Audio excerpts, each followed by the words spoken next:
ಕಾರ್ತೀಕ ಪುರಾಣದ 24ನೆಯ ಅಧ್ಯಾಯ. ಅಂಬರೀಷನು ದ್ವಾದಶಿ ವ್ರತವನ್ನಾಚರಿಸುವುದು. ಅತ್ರಿ ಮಹರ್ಷಿಯು ಪುನಃ ಕುಂಭಸಂಭವನೊಂದಿಗೆ ಹೀಗೆಂದನು. ಎಲೈ ಅಗಸ್ತ್ಯ ಮಹರ್ಷಿಯೇ, ಕಾರ್ತೀಕ ವ್ರತದ ಮಹಿಮೆಯನ್ನು ಕುರಿತು ಎಷ್ಟು ಹೇಳಿದರೂ ಎಷ್ಟು ಕೇಳಿದರೂ ಆಸೆ ತೀರದು. ಆದ್ದರಿಂದ ಇನ್ನೂ ಹೇಳುತ್ತೇನೆ, ಸಾವಧಾನ ಚಿತ್ತದಿಂದ ಕೇಳುವವನಾಗು. ಯಾವ ಮನುಷ್ಯನೇ ಆಗಲಿ ಗಂಗಾ ನದಿಯಂತಹ ಮಹಾನದಿಗಳಲ್ಲಿ ಸ್ನಾನವನ್ನಾಚರಿಸಿದರೂ, ಸೂರ್ಯ ಚಂದ್ರ ಗ್ರಹಣಾದಿ ಪರ್ವದಿನಗಳು ಸ್ನಾನ ದಾನಾದಿಗಳನ್ನು ಮಾಡಿದರೂ ಅಂಥವರಿಗೆ ಶ್ರೇಷ್ಠವಾದ ಫಲವುಂಟು. ಶ್ರೀಮನ್ನಾರಾಯಣನ ನಿಜತತ್ವವನ್ನು ತಿಳಿಸುವಂತಹ ಕಾರ್ತೀಕ ವ್ರತವನ್ನು ಶುದ್ಧ ದ್ವಾದಶಿ ದಿನ ಭಕ್ತಿ ಶ್ರದ್ಧೆಯಿಂದ ಕೂಡಿದವನಾಗಿ ಕಿಂಚಿತ್ತು ದಾನ ಧರ್ಮವನ್ನು ಮಾಡಿದರೂ ಹೆಚ್ಚಾದ ಫಲವು ಲಭಿಸುವುದು. ಕಾರ್ತೀಕ ಶುದ್ಧ ದ್ವಾದಶಿ ದಿನ ಸ್ನಾನ ದಾನ ಧರ್ಮಗಳಲ್ಲಿ ಯಾವುದನ್ನು ಮಾಡಿದರೂ ಇದಕ್ಕಿಂತ ಅಧಿಕವಾದ ಫಲವು ಲಭಿಸುವುದು. ಆ ದ್ವಾದಶಿ ದಿನ ಆಚರಿಸಿದ ಸತ್ಕಾರ್ಯ ಫಲವು ಇತರ ಕಾಲಗಳಲ್ಲಿ ಆಚರಿಸಿದ ಧರ್ಮ ಕಾರ್ಯಕ್ಕಿಂತ ಕೋಟಿಯಷ್ಟು ಫಲಪ್ರದವಾಗುವುದು. ಯಾವ ರೀತಿ ಕಾರ್ತೀಕ ಶುದ್ಧ ದ್ವಾದಶಿ ವ್ರತವನ್ನಾಚರಿಸಬೇಕೆಂಬುದನ್ನು ತಿಳಿಸುವೆನು, ಆಲಿಸು. ಕಾರ್ತೀಕ ಶುದ್ಧ ದಶಮಿ ದಿನ ಹಗಲು ಮಾತ್ರವೇ ಭೋಜನವನ್ನು ಮಾಡಬೇಕು, ರಾತ್ರಿ ಭೋಜನವನ್ನು ಮಾಡಕೂಡದು. ಏಕಾದಶಿ ದಿನ ಪೂರ್ತಿಯಾಗಿ ಉಪವಾಸವಿರಬೇಕು. ಇದಾದ ಮೇಲೆ ಕಾರ್ತೀಕ ಶುದ್ಧ ದ್ವಾದಶಿ ದಿನ ಇತರವಾದ ವ್ರತಾಚರಣೆಯನ್ನು ವರ್ಜಿಸಿ ದ್ವಾದಶಿ ಗಳಿಗೆಗಳಿರುವಾಗಲೇ ಭುಂಜಿಸಬೇಕು. ಪೂರ್ವಕಾಲದಲ್ಲಿ ಅಂಬರೀಷನೆಂಬ ಒಬ್ಬ ರಾಜನಿದ್ದನು. ಆತನು ಶ್ರೀಹರಿಯಲ್ಲಿ ಭಕ್ತಿಯುಳ್ಳವನಾಗಿ ದ್ವಾದಶಿ ವ್ರತಪ್ರಿಯನಾಗಿ ಪ್ರತಿ ದ್ವಾದಶಿ ದಿನ ತಪ್ಪದೇ ವ್ರತಾಚರಣೆಯನ್ನು ನಡೆಸುತ್ತಿದ್ದನು. ಒಂದು ದಿನ ದ್ವಾದಶಿಯಂದು ಕೆಲವೇ ಗಳಿಗೆಗಳು ಮಾತ್ರ ಇದ್ದವು. ಆದ್ದರಿಂದ ಆ ರಾಜನು ಪ್ರಾತಃ ಕಾಲಕ್ಕೆ ಮುಂಚೆಯೇ ಎದ್ದು ಕಾಲಕೃತ್ಯಗಳನ್ನು ನಿರ್ವಹಿಸಿಕೊಂಡು ದ್ವಾದಶಿ ವ್ರತವನ್ನು ಪೂರ್ತಿಯಾಗಿ ಮುಗಿಸಿಕೊಂಡು ಬ್ರಾಹ್ಮಣ ಭೋಜನವನ್ನು ನಡೆಸಲುದ್ಯುಕ್ತನಾಗಿದ್ದನು. ಆ ಸಮಯದಲ್ಲಿ ಅಲ್ಲಿಗೆ ಅತ್ಯಂತ ಕೋಪಿಷ್ಠನೆಂದು ಹೆಸರಾಂತ ದೂರ್ವಾಸ ಮಹಾಮುನಿಯು ಬಂದನು. ಕೂಡಲೇ ಆ ಮಹರ್ಷಿಗೆ ಗೌರವ ಪುರಸ್ಸರವಾಗಿ ಆಧರಿಸಿ ದ್ವಾದಶಿ ಗಳಿಗೆಯು ಮುಗಿಯುವುದರೊಳಗಾಗಿ ಭೋಜನವನ್ನು ಮುಗಿಸಬೇಕು. ಆದ್ದರಿಂದ ತ್ವರೆಯಾಗಿ ಸ್ನಾನವನ್ನಾಚರಿಸಿ ಬರಬೇಕು ಎಂದು ಪ್ರಾರ್ಥಿಸಿದನು. ದೂರ್ವಾಸ ಮುನಿಯು ಸ್ನಾನಾರ್ಥವಾಗಿ ಸಮೀಪದಲ್ಲಿದ್ದ ನದಿಗೆ ಹೋಗಿ ಎಷ್ಟು ಹೊತ್ತಾದರೂ ಬರಲಿಲ್ಲ. ಆಗ ಆ ರಾಜನು ತನ್ನಲ್ಲಿ ತಾನೇ ಈ ರೀತಿ ತರ್ಕಿಸತೊಡಗಿದನು. ದ್ವಾದಶಿ ಗಳಿಗೆಗಳು ಅತಿಕ್ರಮಿಸುತ್ತಿವೆ. ನನ್ನ ಮನೆಗೆ ಅತಿಥಿಯಾಗಿ ಬಂದ ಬ್ರಾಹ್ಮಣನು ಸ್ನಾನಕ್ಕೆ ಹೋಗಿ ಇನ್ನೂ ಬರಲಿಲ್ಲ. ವಿಪ್ರವರ್ಯನಿಗೆ ಆತಿಥ್ಯವನ್ನು ನಡೆಸುವೆನೆಂದು ಮಾತು ಕೊಟ್ಟು ಅದನ್ನು ನಡೆಸದಿದ್ದರೆ ಮಹಾಪಾಪ ಹೇತುವಾಗುವುದು. ಹಾಗೆ ಮಾಡುವುದು ನನಗೆ ಮರ್ಯಾದೆಯಲ್ಲ. ಆ ಮಹಾತ್ಮನು ಬರುವವರೆಗೆ ನಿರೀಕ್ಷಿಸುತ್ತಾ ಕುಳಿತರೆ ದ್ವಾದಶಿ ಗಳಿಗೆಗಳು ಮುಗಿದು ಹೋಗುವವು. ಇದರಿಂದ ವ್ರತಭಂಗವಾಗುವುದು. ಆಹಾ, ಈ ಮಹಾಮುನಿಯು ಅತ್ಯಂತ ಕೋಪಾವಿಷ್ಟನು. ಆತನು ಬರದೆ ಪಾರಣೆಯನ್ನು ನಡೆಸಿದರೆ ನನಗೆ ಶಾಪವನ್ನು ಕೊಡುವನು.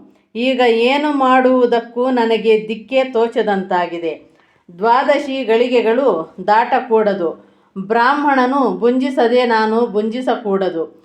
ದ್ವಾದಶಿ ಗಳಿಗೆಗಳು ಮುಗಿದರೆ ಹರಿಭಕ್ತಿ ವರ್ಜಿತವಾಗುವುದೇ ಅಲ್ಲದೆ ಈ ಜನ್ಮದಲ್ಲಿಯೂ ಕಳೆದು ಹೋದ ಜನ್ಮಾಂತರಗಳಲ್ಲಿಯೂ ಆಚರಿಸಿದ ಪುಣ್ಯವೆಲ್ಲ ನಶಿಸುವುದೆಂದು ಅದಕ್ಕೆ ಬೇರಾವ ಪ್ರಾಯಶ್ಚಿತ್ತವೂ ಇಲ್ಲವೆಂದು ಅಂದುಕೊಂಡನು.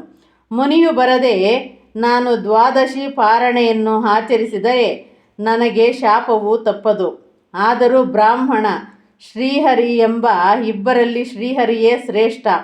ಆದ್ದರಿಂದ ದ್ವಾದಶಿ ಗಳಿಗೆಯು ಅತಿಕ್ರಮಿಸುವುದಕ್ಕೆ ಮುಂಚೆಯೇ ಪಾರಣೆಯನ್ನು ಮುಗಿಸುವುದೇ ನನ್ನ ಕರ್ತವ್ಯವು. ಆದರೂ ಕೂಡ ಸರ್ವಜ್ಞರಾದವರು ದೊಡ್ಡವರು ಆದವರ ಅನುಮತಿ ಪಡೆದು ಅದರಂತೆ ನಡೆಯುವೆನು ಎಂದು ನಿರ್ಧರಿಸಿ ಅಲ್ಲಿದ್ದ ಮಹಾನುಭಾವರನ್ನು ಕುರಿತು, ಎಲೈ ಸರ್ವಜ್ಞರೂ ವಿದ್ವಾಂಸರೂ ಆದ ವಿಪ್ರವರ್ಯರೇ, ನನ್ನ ಸಂಶಯವನ್ನು ನಿವಾರಿಸಿ ನನ್ನನ್ನು ಕೃತಾರ್ಥನನ್ನಾಗಿ ಮಾಡಿ ಎಂದು ಪ್ರಾರ್ಥಿಸಿ ಹೀಗೆ ಅವರನ್ನು ಪ್ರಶ್ನಿಸಿದನು. ಎಲೈ ಮಹಾನುಭಾವರೇ, ಇಂದಿನ ರಾತ್ರಿ ಏಕಾದಶಿಯಾದ್ದರಿಂದ ಕಠಿಣವಾದ ಉಪವಾಸವನ್ನು ಸಲ್ಲಿಸಿ ಇಂದು 12 ಗಳಿಗೆಗಳು ಅತಿಕ್ರಮಿಸುವುದಕ್ಕೆ ಮುಂಚೆಯೇ ಭೋಜನವನ್ನು ಮಾಡಲು ಸಂಸಿದ್ಧನಾಗಿ ನಾನಿರಲು ದೂರ್ವಾಸ ಮಹರ್ಷಿಯು ನನ್ನ ಮನೆಗೆ ದಯಮಾಡಿಸಿದನು. ನಾನು 12 ಗಳಿಗೆಯು ಮುಗಿಯುವುದಕ್ಕೆ ಮುಂಚೆಯೇ ಭೋಜನವನ್ನಾಚರಿಸಬೇಕು. ಆದ್ದರಿಂದ ಕೂಡಲೇ ಸ್ನಾನವನ್ನು ಮುಗಿಸಿಕೊಂಡು ಬನ್ನಿ. 12 ಗಳಿಗೆ ಮುಗಿಯುವುದರೊಳಗಾಗಿಯೇ ಭೋಜನವನ್ನು ಮಾಡುವುದೇ ಅಥವಾ ಮುನಿಯು ಬರುವವರೆಗೆ ನಿರೀಕ್ಷೆಯಲ್ಲಿರುವುದೇ ಎಂಬ 2 ವಿಷಯಗಳಲ್ಲಿ ನನಗೆ ಯಾವುದು ಅವಶ್ಯ ಆಚರಣೆ ಎಂಬುದನ್ನು ತಿಳಿಸುವಿರಾ ಎನ್ನಲು ತಮ್ಮಲ್ಲಿ ತಾವೇ ಸ್ವಲ್ಪ ಕಾಲ ಈ ವಿಷಯವನ್ನು ಕುರಿತು ವಿಮರ್ಶಿಸಿಕೊಂಡು ಕೊನೆಗೆ, ರಾಜ, ಸರ್ವ ಪ್ರಾಣಿಗಳಲ್ಲಿಯೂ ಭಗವಂತನು ಜಠರಾಗ್ನಿ ರೂಪದಲ್ಲಿರುವನು. ಈ ಅಗ್ನಿದೇವರು ಸರ್ವ ಪ್ರಾಣಿಗಳಿಗೂ ಹಸಿವನ್ನುಂಟು ಮಾಡಿ ಜೀವರು ಭುಂಜಿಸಿದ ಚತುರ್ವಿಧಾನ್ನಗಳನ್ನು ಪಚನವಾಗುವಂತೆ ಮಾಡಿ ಶರೀರೇಂದ್ರಿಯಗಳಿಗೆ ಬಲವನ್ನು ಉಂಟು ಮಾಡುವನು.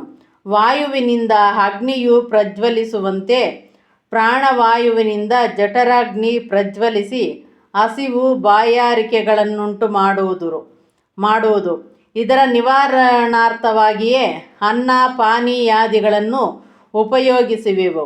ಆದ್ದರಿಂದಲೇ ಅಗ್ನಿದೇವನು ಪೂಜನೀಯನಾಗಿರುವನು. ಅಲ್ಲದೆ 12 ಗಳಿಗೆಗಳು ಅತಿಕ್ರಮಿಸಿದ ನಂತರ ಭೋಜನವನ್ನು ಮಾಡಿದರೆ ಜನ್ಮ ಜನ್ಮಾಂತರಗಳ ಪುಣ್ಯವು ನಶಿಸುವುದು. ಪ್ರಾಣಿಗಳ ಗರ್ಭಕುಹರದಲ್ಲಿ ಜಠರಾಗ್ನಿ ರೂಪದಲ್ಲಿರುವ ಸರ್ವೇಶ್ವರನನ್ನು ಸಂತೋಷಪಡಿಸುವುದಕ್ಕೆ 12 ಗಳಿಗೆ ಇರುವಾಗಲೇ ಭುಜಿಸುವುದು ಯುಕ್ತವೇ. ಆದರೂ ಜನ್ಮದಿಂದ ಮಾನವನು ಯಾವ ಕುಲಕ್ಕೆ ಸೇರಿದವನಾದರೂ ಅತಿಥಿಗೆ ಭೋಜನವನ್ನಿಡುವೆನೆಂದು ಹೇಳಿದ ಬಳಿಕ ಆತನಿಗೆ ಭೋಜನವನ್ನಿಡದೆ ತಾನು ಭುಂಜಿಸಕೂಡದು. ಅದೂ ಅಲ್ಲದೆ ಮಹಾಬ್ರಾಹ್ಮಣನು ತಪೋನಿಷ್ಠ ಗರಿಷ್ಠನೂ ಆದ ದೂರ್ವಾಸ ಮಹರ್ಷಿಗೆ ಆತಿಥ್ಯವನ್ನು ನೀಡುವೆನೆಂದು ಹೇಳಿ ಅದರಂತೆ ನಡೆಯದೆ ಭುಜಿಸುವುದು ಧರ್ಮವಲ್ಲ.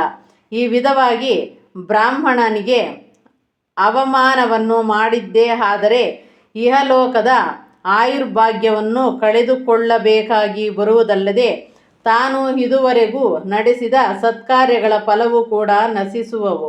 ಅಲ್ಲದೆ 12 ವ್ರತವನ್ನು ಬಿಟ್ಟರೂ ಬ್ರಾಹ್ಮಣನಿಗೆ ಆತಿಥ್ಯವನ್ನು ನೀಡದೆ ಭುಜಿಸಿದರೂ ಆ ದೋಷ ನಿವಾರಣೆಗಾಗಿ ಯಾವ ಪ್ರಾಯಶ್ಚಿತ್ತವೂ ಇಲ್ಲ. ಆದುದರಿಂದ ಈ 2 ನಮಗೆ ಸಮಾನವಾಗಿಯೇ ಕಾಣುತ್ತಿವೆ ಎಂದು ಹೇಳಿ ಇನ್ನೂ ಶಾಸ್ತ್ರ ವಿವರಗಳನ್ನು ನೋಡಿ ತಿಳಿದು ಆ ವಿಷಯವನ್ನು ಅಂಬರೀಷನೊಂದಿಗೆ ಹೇಳಲು ದ್ಯುಕ್ತರಾದರು.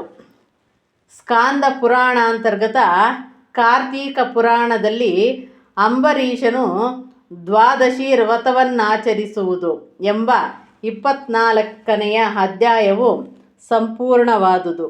ಓಂ ಶಾಂತಿ ಶಾಂತಿ ಶಾಂತಿ.